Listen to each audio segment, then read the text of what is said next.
What you're about to hear is not a movie plot. This is real. This happened. And the world may never be the same again. Stay with me for the next few minutes because what I'm about to tell you changes everything we thought we knew about the balance of power in the Middle East. Iran has done something that nobody truly believed they would actually do. They fired their most powerful ballistic missiles directly at Jerusalem. Yes, Jerusalem, the holy city, the capital that 3 major world religions call sacred. And the weapon they used was the Sejjil-2, a missile so advanced, so fast, and so precise that even the most sophisticated air defense systems in the world struggled to respond in time. This is the story you need to hear right now. If you are new here, welcome to John A.G. Reports, the place where we break down the biggest global events in plain and simple language, so you can actually understand what is happening in the world around you. And if you have been with us before, you already know we do not sugarcoat anything. We give you the real picture. So before we go any further, hit that like button and subscribe right now, because this story is developing fast, and you do not want to miss a single update as it comes in. Let us start from the very beginning so everyone is on the same page.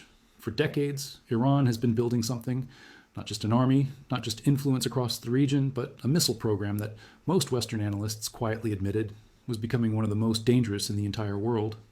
While the world was focused on Iran's nuclear ambitions, something else was happening in the background.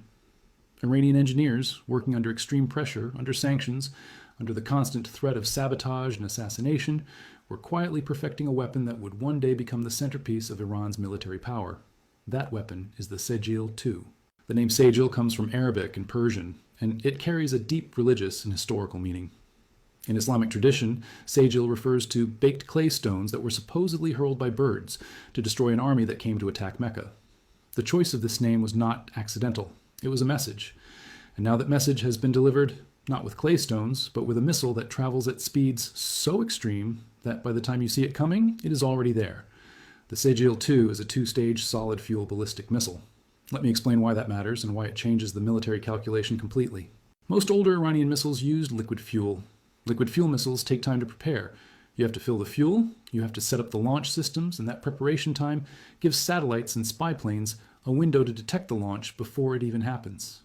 Intelligence agencies love that window. It gave them time to warn, time to respond, time to potentially destroy the missile before it ever left the ground.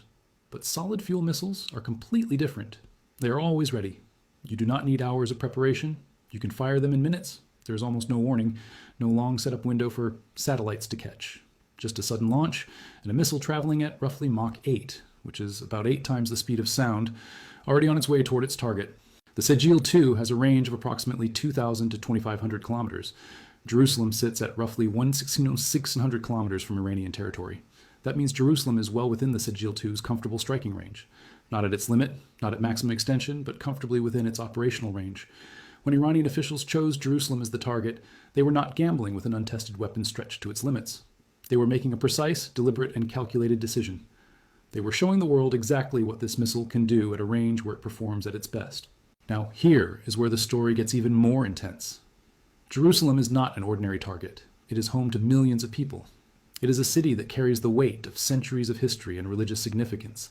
It is also the seat of Israeli government. Striking Jerusalem is not like striking a military base in a remote desert. It sends a message to every government, every military planner, and every ordinary person watching the news. It says that no city, no matter how important, no matter how symbolic, is beyond reach. And that message landed hard, not just in Israel, but in Washington, in London, in Paris, and in every capital city that has been watching this conflict unfold. Israel's air defense system, the Iron Dome, the David Sling, and the Arrow systems are considered by many military experts to be among the most sophisticated layered defense networks ever built. Israel has spent billions of dollars and decades of engineering to create a shield that can intercept incoming threats at multiple altitudes and ranges. Arrow 3 specifically was designed to handle ballistic missile threats outside the atmosphere. It is the crown jewel of Israeli missile defense. But here's the brutal reality that defense analysts are now grappling with in quiet rooms and conference calls around the world. Speed matters. Quantity matters. And a missile traveling at Mach 8, using a depressed trajectory, meaning flying lower and faster to reduce interception time, gives defense systems a dramatically